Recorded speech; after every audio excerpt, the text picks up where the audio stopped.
Hello, everybody. I want to welcome you to Whose Money Is It Anyway? I'm Brian McElwee. I'm a past president of the Family Business Council and also part of the programming committee, and happy to be standing in for its chair, Vicki Riley, who couldn't be with us today. It's great to see everybody here today. I wanted to start out by first showing our appreciation for some of those in attendance today. We would like to thank our strategic partners at CFBC. Our mission is underwritten by these strategic partners, and we'd like to ask our strategic partners to please stand when I call their company and hold your applause until I'm finished. American Chartered Bank, our bankers. Saw Chris and Mike here. Thank you. Our lawyers, Burke, Warren, McKay, and Saratella. Jeff's here. Yeah. Craig Kaiser, our accounting advisors. Craig Kaiser Limited. And Deanna. Our business and health insurance advisors, GCG Financial. There's Al. Is anyone here from Kiera, our human capital partner? And lastly, Shellcross Financial Planning, Darren Shellcross, Wealth Management Investment Advisor. Please join me in a warm round of applause for their continued support.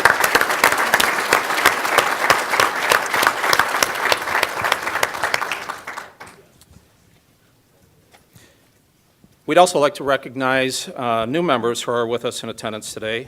Linda Hu of American, thank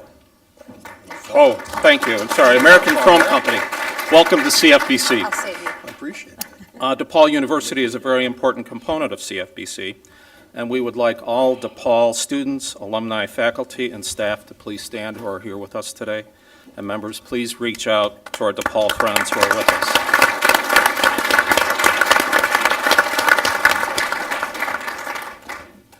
We have a lot of guests in the room, and we'd like to thank you for all attending today. If the guests could please stand, members, make sure to reach out to our guests who are in attendance and make them feel welcome. All of our guests, please stand. Lots of them. There's a ton of them. The room is warm. I do need to mention some housekeeping issues as well. The restrooms are outside, just behind the elevators and to the left. This would be a good time to turn off your cell phones if you haven't done so already. This program is going to be about an hour and a half long, so if you need a bio break during the program, feel free to leave quietly and return. At the end of the panel discussion, you'll be invited to join us for a cocktail reception outside of this room. It's now my pleasure to introduce our moderator today, Deanna Salo, a principal at Craig Kaiser Limited CPAs and one of our valued strategic partners at CFBC. If you ask Deanna about her 25-year career with Craig Kaiser, she will eventually share stories of mergers and acquisitions she has overseen. In due time, she will tell you about the succession plans, audit and internal control reviews. But first, Diana will reflect on the lives she has and her firm has touched. In her mind, every financial report is linked to a person or family. So while it is true that Deanna grew up at Craig Kaiser, joining them in 1986, fresh out of the University of Arizona with a bachelor's degree, Craig Kaiser has grown with her. Deanna is a recipient of the prestigious AABE Award and has instilled a people-centric approach in every corner of her firm. A Craig Kaiser principal since 2001, Deanna executes assurance, strategic, and tax planning services across her client portfolios. For closely held and family-owned businesses, she focuses on the value she can bring to the family and owners. For nonprofit clients, she manages internal control procedures, budgeting, governance issues, and audit compliance procedures. Deanna has also handled special mergers and acquisition engagements on both sides of the buy and sell. Leading Craig Kaiser's relationship with Chicago Family Business Council at DePaul, Deanna is a past chair of the Strategic Partners Committee and presently serves on its Finance Committee. Given her investment and success in family-owned businesses, it should come to no surprise that she's on most of our members' speed dial. And on a personal level, I was able to witness Deanna's brilliance as we worked closely together for a few years as CFBC negotiated its merger with the Promised Land here at DePaul University and away from UIC. Many of us will be ever grateful for both Deanna and Jeff Warren for their guidance and amazing skills in accomplishing this. Also, Deanna appears to have missed her second calling in life as she moderates this panel discussion. If you haven't witnessed Deanna in action before, you'll soon appreciate why several of us have nicknamed her our Oprah. Please join me in welcoming Deanna Salo on our panel. Thank you.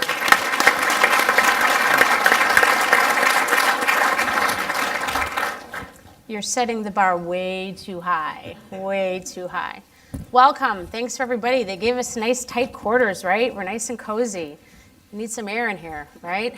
Jeez. As you said, I'm Deanna Salo. I'm very pleased to be here with all of you today, and more importantly, to have the gentleman to my left and my right. We will be sharing today the discussions on the infamous word of compensation. Whose money is it anyway? Is it mine? Is it yours? Is it the guy that we just hired? Is it the gal that we think will stay next year? So today we're going to explore some of those competencies of these gentlemen up here, and we'll also be asking you to share your thoughts in just a few minutes as well. But first, I want to let you give a brief knowledge of who we have up here. We have an entrepreneur. We have two second-geners, and we have one that's a fourth-gener who was owner and then became an employee again. So talk about diverse, right? Taking both sides of the fence. So before we get started, let those come in and sit down and get comfortable. Before we get started, the panel, we have a question for you. In order for us to make sure we connect with some of your thoughts and ideas, we want to make sure we understand what's the heartbeat out there. So each of the tables should have a program committee chair or a marketing committee person. Would those people raise their hands at the tables to make sure we have one at each? Okay, great. So we have a question for you. We're going to give you all about 5 minutes to talk about this question amongst yourselves, and then we're going to ask for a microphone that Liz will get for us. And we're going to ask a couple of you guys to share. And what that is, the question is, what alarms go off in your heads when you think of the word compensation, whether it be owner compensation or whether it be your key employee compensation? So what alarms go off in your heads when you think of that? Compensation for yourselves and compensation for your key employees. And you've got 5 minutes. Begin.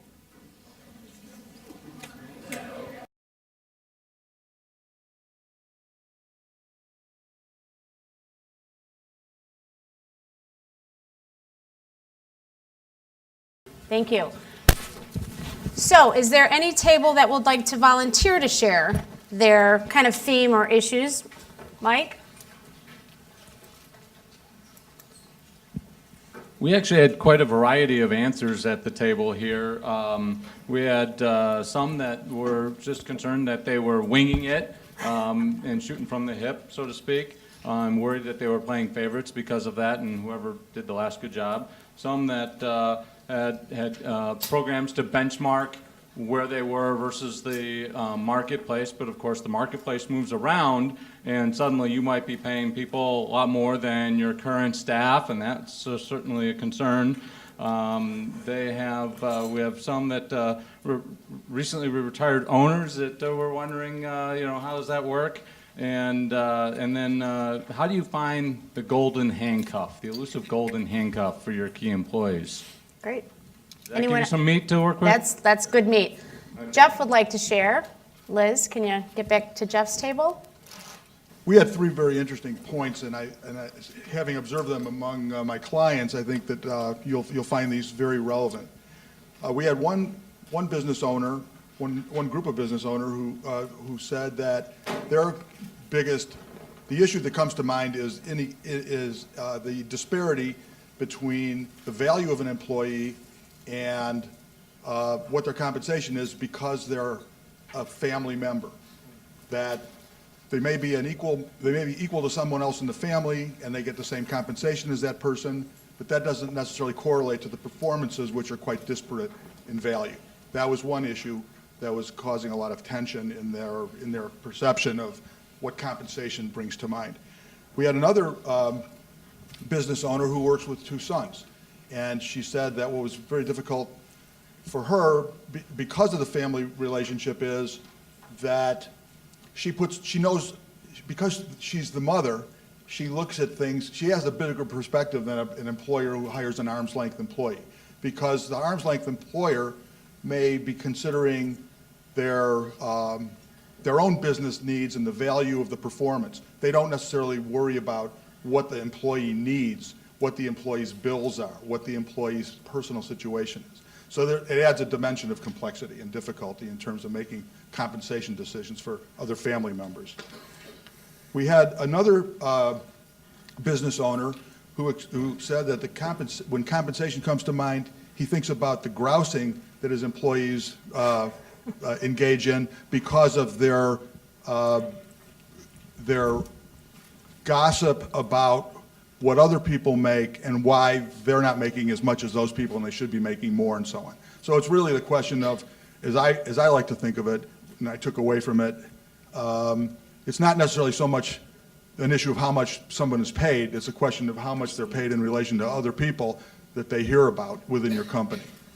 And this business owner indicated that he does not publish the information, it just comes up because people talk about it, then they get angry. Okay. So those are the thoughts that we had. Thank you. Go ahead. Sure, Bill, one more. We actually had an overall theme, basic theme that started off was it is an emotional issue for both business owner and employee, but determining what's fair between the employer and the employee, expectations from your talent, expectations on the employer's end, and also figuring out rewarding people for the right results.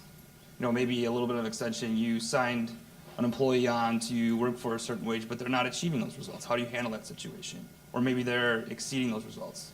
What's the proper reward for them? That's pretty much it. Great, thank you.